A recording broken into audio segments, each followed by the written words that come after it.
आजादी का अमृत महोत्सव।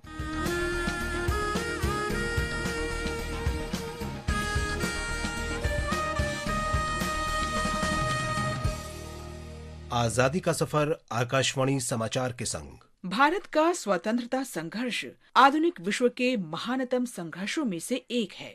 आकाशवाणी से हम आपके लिए रोजाना ला रहे हैं इस संघर्ष की झलक।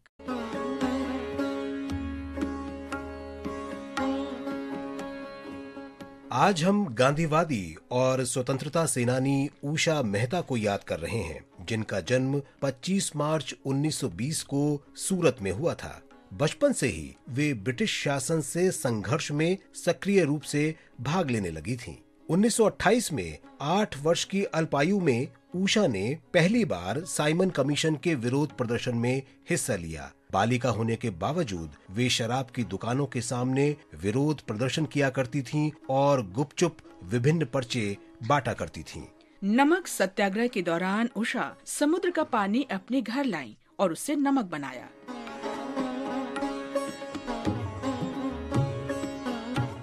उषा ने 1939 में बम्बई के विल्सन कॉलेज से स्नातक शिक्षा प्राप्त की और कानून की पढ़ाई के लिए तैयारी करने लगी। लेकिन 1942 में भारत छोड़ो आंदोलन की घोषणा के साथ ही उन्होंने पढ़ाई बंद करने और स्वाधीनता संघर्ष में शामिल होने का फैसला किया। 1942 के कांग्रेस अधिवेशन में उषा मेहता महात्मा गांधी, जवाहरलाल नेहरू, मौलाना आजाद और सरदार वल्लभ भाई पटेल के ओजस्वी भाषणों को गुपचुप जनता तक पहुंचाती थीं। इससे उषा को सीक्रेट रेडियो स्टेशन चलाने की प्रेरणा मिली और उन्होंने विश्व के कोने कोने तक भारत की आवाज पहुंचाने में सहायता की।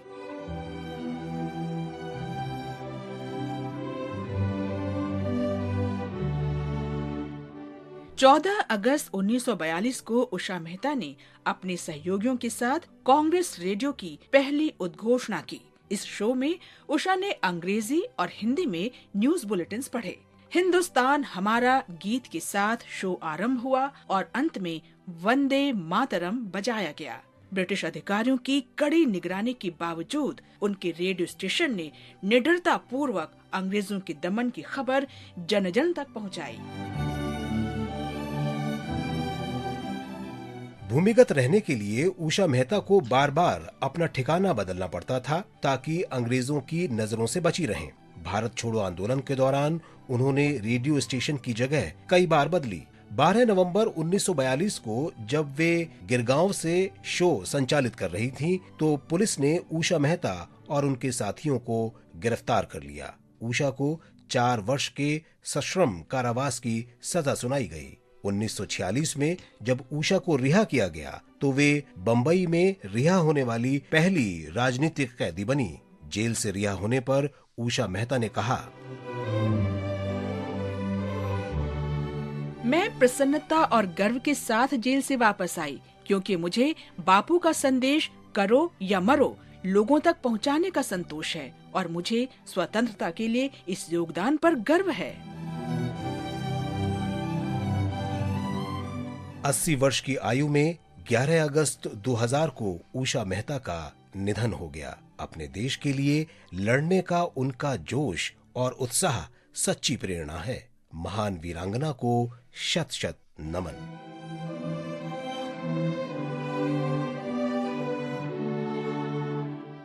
आज हम स्वाधीनता सेनानी वसंतराव लक्कनगौड़ा पाटिल का भी स्मरण कर रहे हैं। उनका जन्म 25 मार्च 1922 को कर्नाटक के बेलगांव जिले में हुआ था।